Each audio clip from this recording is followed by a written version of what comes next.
মানুষের জিন্দগি মানুষের ভাই দুশ্মনী করছ, নিজের ভাইয়ের প্রতি মহব্বত করছ না, নিজের মা বাবার প্রতি মহব্বত করছ না, ছেলে মেয়েদের দায়িত্ব ছিল সেই দায়িত্ব তুমি আদায় করছ না, না হওয়ার কারণে তোমার জিন্দগির মাঝে যেখানে তোমার কোনো আমল নাই। আমার দুষ্টবার বুজুর্গ হল আল্লাহ তাআলা এই দুনিয়ার জন্য তোমার দুনিয়ার জন্য সৃষ্টি করেছেন। দুনিয়ার জমিন থেকে আল্লাহ তাআলা আমাদের এই দুনিয়ার জমিন থেকে তোমার দুনিয়ার জমিন থেকে উঠাই দিবা। যদি তোমার আমার দুনিয়ার জমিন থেকে যদি উঠাই দেয়, আমরা করতে পারবো জানা আছে আমরা এই দুনিয়ার জমিন থেকে যাইতে হলে আমরা কিছু না কিছু আমরা দুনিয়ার জমিন থেকে নিয়ে যাওয়া লাগবো। আমরা দুনিয়ার জমিন থেকে পিতা নিয়ে যাওয়া লাগবো। আমরা নামাজ রোজা হজ যাকাত আল্লাহ তাআলা আমাদের উপর ফরজ করেছেন। এই সকল বস্তু যদি আমরা আদায় করি না, তাহলে কি আমাদের ময়দানে মহান রব্বুল আলামিনের দরবারে আমরা ফিরে যাইব। এমন আমার রাসূলুল্লাহ সাল্লাল্লাহু আলাইহি ওয়াসাল্লাম হাদিসে ফরমান, ইসলাম ও দুনিয়া থেকে পাঁচটা আমরা প্রত্যেকবার জানা আছে সবাই মুক্তবর উদাহরণ পাঁচটি যে মুসলমানি কালিমা নামাজ রোজা হজ যাকাত আমরা প্রথমে ইমান ও মাতাইছে। যদি আমরা সাহাবায়ে কেরামের দৌড় মাঝে পড়ছি না, যদি আমরা তাবিঈনদের দৌড় পড়ছি না, তবে তাবিঈনদের দৌড় মাঝে পড়ছি না। যদি আমরা সাহাবায়ে কেরামের দৌড় মাঝে পড়ছি না, যদি আমরা ইমান দিয়ে আমরা নিজে বানাতে লাগতো, যদি আমার ইমান দিয়ে আমরা আজকে সাহাবায়ে কেরামের নাম জীবনে বলে জানতে লাগতো, তাহলে আজকে আমরা বলে আমরা জীবন ইমান দেখি রহমতের আমলে আমরা ইমান দিয়ে মক্কা হয়ে গেছি। যার কারণে আমরা ইমান দিয়ে আমরা কদর করতে পারি না। ভাই মাস্টারাম দোস্তরা ভিতর কামাল সাইয়্যিদ আলী বাদর ইমাম আবু বকর সিদ্দিক রাদিয়াল্লাহু তাআলা হযরত ওমর উসমান আলী জিন্দেগি সাও এরা দুনিয়ার জিন্দেগি কিতাব করতেন। এরা দুনিয়ার জিন্দেগি ইমানের অনেক কষ্ট হয়েছে, বিবি বাচ্চা পরিবার পরিজন সাথে আছে, এরপরে ইমান দিয়ে আছেন। ভাই তোমার আমার মা বোনেরা আমার বাপ ভাইরা আমরা ইমান আনতে সময় বক্কা ইমান বাইরেছি, মায়ের কুলে জন্ম নিয়েছি, আমরা মায়ের কুলে জন্ম নেওয়ার পরে আমরা মা বাবা লা ইলাহা ইল্লাল্লাহ মুহাম্মাদুর রাসূলুল্লাহ পড়াইছেন। আমরা উন্নতি বড় হয়েছি, আমরা উন্নতি আল্লাহ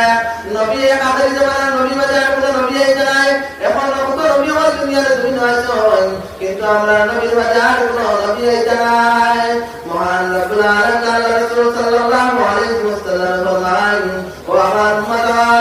তোমরা দুনিয়ার জমিনে জায়গায় তোমরা ঈমান নিয়ে বানাইতে লাগো, তোমরা ঈমান নিয়ে যদি কাজা বানাইতে লাগে, তোমরা ঈমান নিয়ে যদি পরিপূর্ণ করতে লাগে, তাহলে তোমরা কোখার লাগতে লাগো, তোমরা এরকম মধ্যে সবার দাগ লাগা লাগবো, তোমরা এরকম লামায় কামড় দাগ লাগা লাগবো, তোমরা এরকম বস্তুগুলোর দাগ লাগা লাগবো। আমার দুষ্টরা কুদুর গাওয়াল মহান রব্বুল আলামিন ফরমান, যদি তুমি নবীর কথা মানো না, তুমি আখির জামানার নবী জানাবে মুহাম্মদ নবী সাল্লাল্লাহু আলাইহি ওয়াসাল্লামের জিন্দেগি অনুসরণ করো না, নবীর কথা মানো না, তাহলে কিয়ামতের ময়দানে একদম তোমরা খালি হয়ে যাবে। তোমরা একাই এবং তোমরা জীবন তোমরা খালি হইছো না, তোমরা প্রত্যেকে জাহান্নামের ফায়সালা হয়ে যাইব। যদি ভাই আমার দুষ্টরা বুঝে হয় তোমার আমার যদি জাহান্নামের ফায়সালা হয়ে যায়, যদি তোমার আমার যদি হয়, যদি তোমার আত্মীয় দেওয়া যদি তোমার আত্মীয় দেওয়া তাহলে তোমার আত্মীয় দেওয়ার কাছে নেক আমল করেন না, তোমার এক নেকের লাগে এক নেকি লাগে, তুমি এই দুনিয়ার তুমি নকটি গেছো, এই আখিরাতের জমিনে তুমি একটা নেকি লাগে আপনি গেছো, তাহলে তুমি যাবেন তোমার মায়ের কাছে। বাবা আব্দুল করিম তুমি তোমার মায়ের কাছে যাবেন, দুনিয়ার জন্য তোমার মায়ের অনেক মায়া এবং মহব্বত করছেন, যাবেন তোমার মায়ের কাছে গিয়া বলেন আমার আম্মা জান একটা নেকি লাগে আপনি, তুমি আমার একটা নেকি দিয়ে সাহায্য করে কঠিন সময়ে।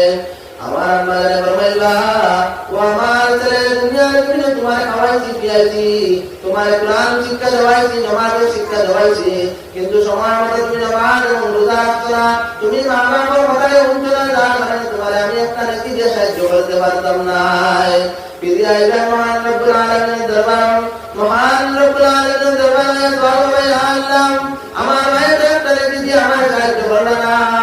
বলে তো দুনিয়ার জন্য আর তোমার পরিবার বলে আমার আব্বালান যে যাচ্ছেন তোমার আব্বালানের মাঝে, তোমার আব্বালানের মাঝে গিয়ে তোমার কথা আব্বালান আমি তো একটা দুটা দিন লাগে আপনি গেছি, দুনিয়ার জিন্দগি তো তোমার বউ তোমার কথা লাগে বহুত মায়া মহব্বত করছি, বহুত ত্যাগ স্বীকার করছি, তোমার সাথে সবাই ভালো লাগে না, তাহলে তুমি যেন একটা হাত বড় চাই আমার একটা নেকি দিয়ে সাহায্য বড় চাই। কিয়ামতের ময়দানের সময় আল্লাহ তাআলা তাদের সময় আসবে, তোমার সওয়াল করবে আল্লাহ আমি তো আব্বালানের মাঝে গেছিলাম, আব্বালান আমার এই সময় ঘুরতে দিতে পারতাম না, দুনিয়ার জন্য বহুত মায়া করছেন, আমার সবাই ভালো লাগে, আমার করার লাগিয়া দুনিয়ার জন্য মানুষের বহুত কিছু করছেন, আমি দুনিয়ার জন্য বহুত কিছু করছি, কিন্তু এখন আমার আব্বা জানে আমার একটা কিছু সাহায্য করবে না। বলে যাবেন তোমার এই দুনিয়ার মানে এই সময় মানে তোমার পরিবারে আল্লাহর বন্ধু আল্লাহ দুনিয়ার জন্য মা এবং বাবার অবৈধ করতে একজন মানুষের লাগিয়া বলে আর লেগে অবৈধ করতে বলে আমার বিবি জানার লাগিয়া আমার বিবির চেহারা আমি আমার বাবা অবৈধ সন্তান করেছি। যদি যাইছেন আল্লাহ তুমি আমার একটা সুযোগ দাও, আমি আমার বিবি জানার মাঝে যাইছেন আমার বিবি জান তুমি আমার একটা নাকি দিয়া সাহায্য করো। দুনিয়ার জন্য তোমার লাগে আমার মা বাপ চালিয়েছি, আমার ভাই বোন দুনিয়ার জমিতে চালিয়েছি, একমাত্র তোমার কাছে খুশি করার লাগিয়া আমার দুষ্টরা বুজুর্গ তোমার এই দুনিয়ার জন্য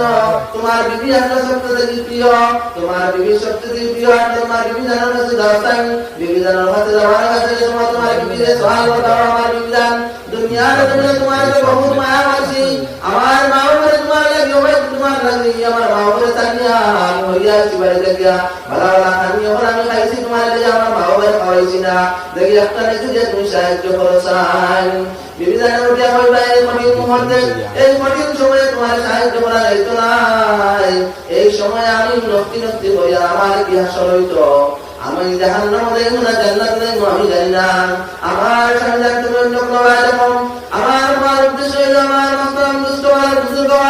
আমরা যে মা বইন বললে যে আমরা বিবি বাইতে লাগে তুমি আর তুমি না আমরা হারাম হালাল যে আমরা চিনবে জানা না, আমরা হারাম হালাল যে চিনবে জানা না, আমরা মসজিদের প্রতি খেয়াল রাখি না, তোমাদের প্রতি আমরা খেয়াল রাখি না, আমরা উলামায়ে কেরামের কথা শুনে নামাজের প্রতি আহ্বান কথা তোমরা নামাজের প্রতি আও, তোমরা নামাজের প্রতি না আয় তোমরা একটা রাস্তা মোবাইলে অবস্থা দাঁড়ায় কিয়ামতের ময়দানে সময় মহান রব্বুল আলামিন তোমার আমাদের সওয়াল হইলেন এই বিষয়ে তাহলে আমরা মহান রব্বুল আলামিনের দরবারে শুকরিয়া দেওয়া সম্ভব হইতো না। মাস্টার দুষ্টরা বুজুর্গ সময় অতি স্বল্পতার কারণে আমি হাদিসে পাক তিলাওয়াত করলাম।